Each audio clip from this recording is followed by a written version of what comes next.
നമസ്കാരം. ഫോർയുകെ ന്യൂസിലേക്ക് സ്വാഗതം. നരേന്ദ്രമോദി ഭരണം വാനോളം ഉയർത്തുന്ന ബി.ജെ.പി. അണികൾക്കും ബി.ജെ.പി. അടിമകൾക്കും 8ന്റെ പണിയാണ് ഇപ്പോൾ കിട്ടിയിരിക്കുന്നത്. 10 വർഷം കൊണ്ട് രാജ്യത്തെ ബി.ജെ.പി. നടത്തിയ അഴിമതികളുടെ കണക്കുകൾ ആരും അറിയാതെ ഒതുക്കി വെച്ചപ്പോൾ ചിന്തിച്ചു കാണില്ല അത് മറനീക്കി പുറത്തു വരുമെന്ന്. ഇപ്പോഴിതാ നാട് മുഴുവൻ പാട്ടാവുകയാണ് ബി.ജെ.പിയുടെ അഴിമതി കഥകൾ. കറപ്റ്റ് മോദി എന്ന വെബ്സൈറ്റിലൂടെ മോദിയുടെ അഴിമതി കഥകൾ ഇപ്പോൾ സമൂഹ മാധ്യമങ്ങളിൽ ട്രെൻഡിംഗ് ആണ്. പ്രധാനമന്ത്രി നരേന്ദ്രമോദിയുടെ നേതൃത്വത്തിലുള്ള ബി.ജെ.പി. സർക്കാരിനെതിരെ ഉയർന്നു വന്ന ആരോപണങ്ങളെ അക്കമിട്ട് നിരത്തുന്നതാണ് വെബ്സൈറ്റ്. ഇംഗ്ലീഷ് അക്ഷരമാലയിലെ എ മുതൽ ഇസഡ് വരെയുള്ള അക്ഷരങ്ങൾ അടിസ്ഥാനമാക്കിയാണ് അഴിമതികളെ സൈറ്റിൽ ചിട്ടപ്പെടുത്തിയിരിക്കുന്നത്. ഏതക്ഷരത്തിൽ ക്ലിക്ക് ചെയ്താലും അതിനനുസരിച്ചുള്ള അഴിമതികളുടെ പട്ടിക ലഭിക്കും.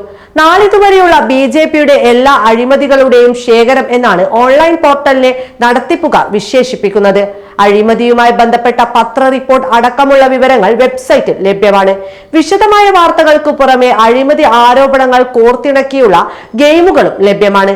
അദാനി എയർപോർട്ട് അഴിമതിയിൽ തുടങ്ങി റഫാലും നാനോ പ്ലാന്റിനു വേണ്ടിയുള്ള ഭൂമി കച്ചവടത്തിൽ ഉയർന്ന ആരോപണങ്ങളും ഇക്കൂട്ടത്തിലുണ്ട്. ഒരിക്കലും ആരും അറിയില്ല എന്ന് വിചാരിച്ച് മൂടിവെച്ച പല അഴിമതി കണക്കുകളുമാണ് സമൂഹ മാധ്യമങ്ങളിൽ ഇപ്പോൾ ചർച്ചാ വിഷയം. നേരത്തെ കള്ളപ്പണം തടയാൻ എന്ന് പറഞ്ഞു കൊണ്ടുവന്ന ഇലക്ട്രൽ ബോണ്ട് പദ്ധതിയുടെ മറവിൽ നടത്തിയ കോടിക്കണക്കിന് അഴിമതിയുടെ കണക്ക് സുപ്രീം കോടതി വലിച്ചുകീറി ഭിത്തിയിൽ ഒട്ടിച്ചിരുന്നു. അതൊക്കെ അക്കമിട്ടാണ് കറപ്റ്റ് മോദി എന്ന വെബ്സൈറ്റിൽ ഓരോന്നും വിശദീകരിക്കുന്നത്. എന്തായാലും തെരഞ്ഞെടുപ്പ് അടുത്തുകൊണ്ടിരിക്കുമ്പോൾ 8ന്റെ അല്ല 16ന്റെ പണിയാണ് ബി.ജെ.പിക്ക് കിട്ടിക്കൊണ്ടിരിക്കുന്നത്. ദിനംപ്രതി ഓരോ തിരിച്ചടികളാണ് ബി.ജെ.പിക്ക് ലഭിച്ചുകൊണ്ടിരിക്കുന്നത്. 10 വർഷത്തെ ഏകാധിപത്യം അവസാനിക്കാനുള്ള കാലം അടുത്തിരിക്കുന്നു എന്നതിന്റെ സൂചനയാണ് ഇപ്പോൾ മറനീക്കി പുറത്തുവരുന്ന പല രഹസ്യങ്ങളും. ഇനി ഒരിക്കൽ കൂടി മോദി അധികാരത്തിൽ വന്നാൽ ഇന്ത്യ വരെ വിറ്റു കാശാക്കാൻ മടിക്കില്ല എന്നതാണ് സത്യം. സ്വാർത്ഥ ലാഭത്തിന് വേണ്ടി എന്തും ചെയ്യുന്ന കൂട്ടരാണ് സംഘപരിവാർ ശക്തികൾ.